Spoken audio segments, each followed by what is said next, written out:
bien longtemps, dans un petit village d'Italie, situé sur les hauts d'une magnifique vallée, vivaient deux amis, Pablo et Bruno. Ils étaient jeunes et rêvaient d'une vie meilleure.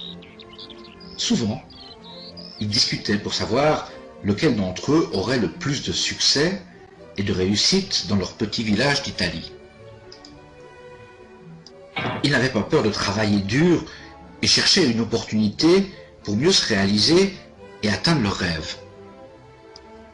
Un jour, cette opportunité leur tendit les bras. Le maire du village cherchait deux personnes pour transporter des seaux d'eau du haut de la montagne voisine, d'où il fallait redescendre dans la vallée, puis acheminer ces mêmes seaux dans le réservoir situé au cœur du village. Ils seraient payés le soir même 1 euro par seau d'eau déversé dans le réservoir. Bruno et Pablo, enthousiasmés par l'idée d'être rémunérés au seau, acceptèrent le travail proposé.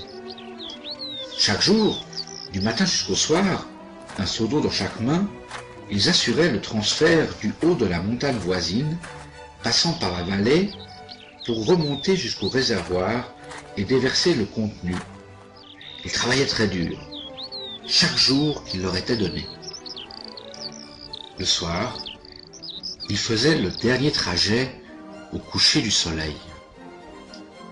Bruno se satisfaisait de son travail et surtout de l'argent qu'il gagnait. Il était sûr qu'avec cette activité, il pourrait réaliser son rêve. Bruno a même pensé qu'il pourrait transporter de plus gros seaux. De cette façon, ses revenus seraient supérieurs et que très rapidement, il achèterait une vache et surtout la maison de ses rêves.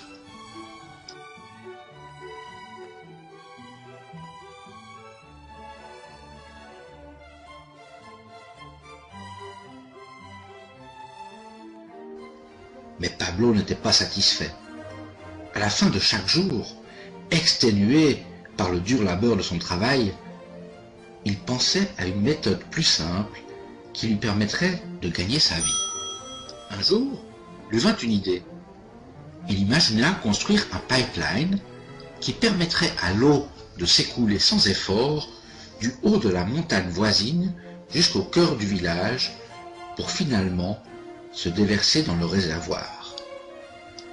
Avec ce pipeline, il y aurait toujours de l'eau qui s'écoulerait sans même avoir à transporter de seaux. Il trouva une nouvelle motivation et se mit à réaliser les plans. Pablo, bien sûr, partagea son idée avec son ami Bruno et lui demanda de se joindre à lui pour démarrer la construction du pipeline. Mais Bruno lui fit savoir que son idée était folle. Il lui dit que son travail actuel était sûr, payé quotidiennement, et qu'il suffit d'avoir de plus gros seaux pour gagner plus rapidement de l'argent. En plus, déjà, maintenant, il peut utiliser ses revenus. Bien sûr, Bruno s'exécuta. Il parcourait le trajet avec de plus gros seaux et toujours plus rapidement. Il était sûr qu'avec sa méthode, il gagnerait plus d'argent et surtout plus rapidement. Pablo décida de construire seul son pipeline. Il savait que la construction serait difficile et qu'il faudra du temps pour achever son ouvrage. Tout ce travail prendra des années, mais il restait focalisé sur son objectif. Chaque jour, il y travaillait et continua également à transporter des seaux d'eau. Et chaque week-end, pendant son temps libre, il continua la construction de son pipeline. Le premier mois, on voyait à peine son avancée.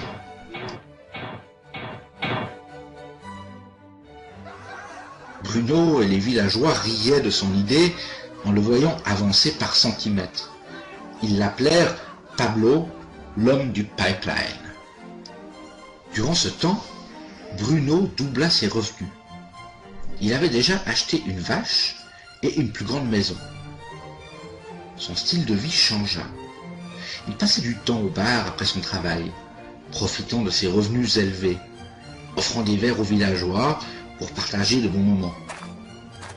Ce que Bruno ne réalisait pas, c'est que son corps ne suivait pas son rythme. Les sauts semblaient toujours plus lourds et son dos lui faisait souffrir. Mais il fallait continuer à travailler chaque jour.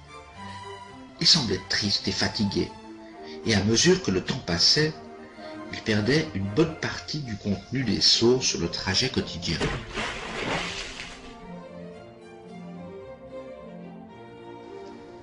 Mois après mois, Pablo travaillait à son pipeline. On voyait l'avancement, et au bout de 2 ans d'efforts, Pablo termina son pipeline. Il peut maintenant l'utiliser pour laisser l'eau s'écouler du haut de la montagne voisine jusqu'à dans le réservoir au cœur du village.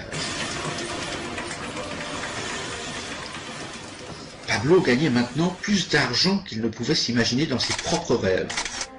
L'eau continuait de couler sans arrêt jusqu'au village sans même que Pablo n'ait à travailler. Il profitait de se reposer, d'aller au bar et de se prélasser à l'ombre de magnifiques arbres. Pablo était heureux, et le secret de sa réussite se trouvait dans la persévérance et le dur travail de construction. Maintenant, ses revenus augmentaient au même rythme que l'eau coulait à l'extrémité de son pipeline. L'histoire de Pablo et Bruno est un reflet de notre vie quotidienne.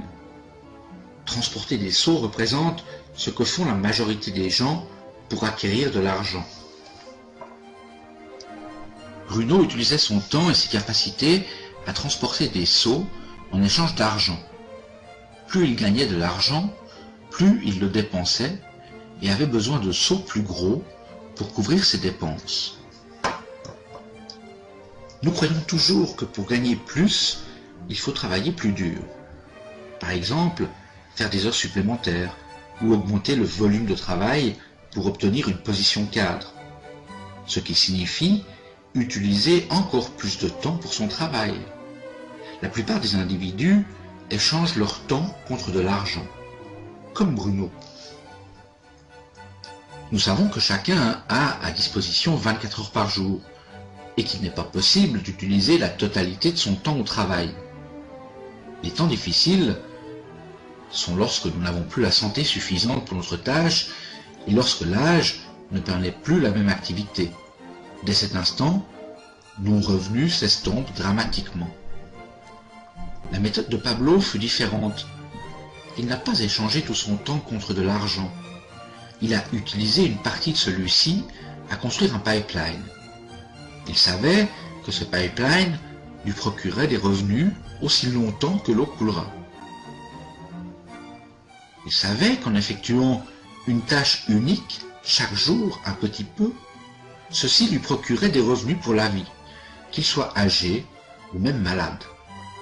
Il savait également que pour réaliser ses ambitions, il devait travailler dur un certain temps et persévérer jusqu'au bon fonctionnement.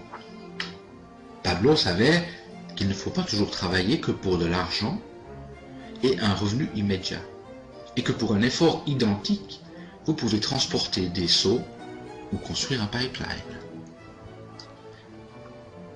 Cette petite animation est tirée du roman de Burke Hedges, La parabole du pipeline.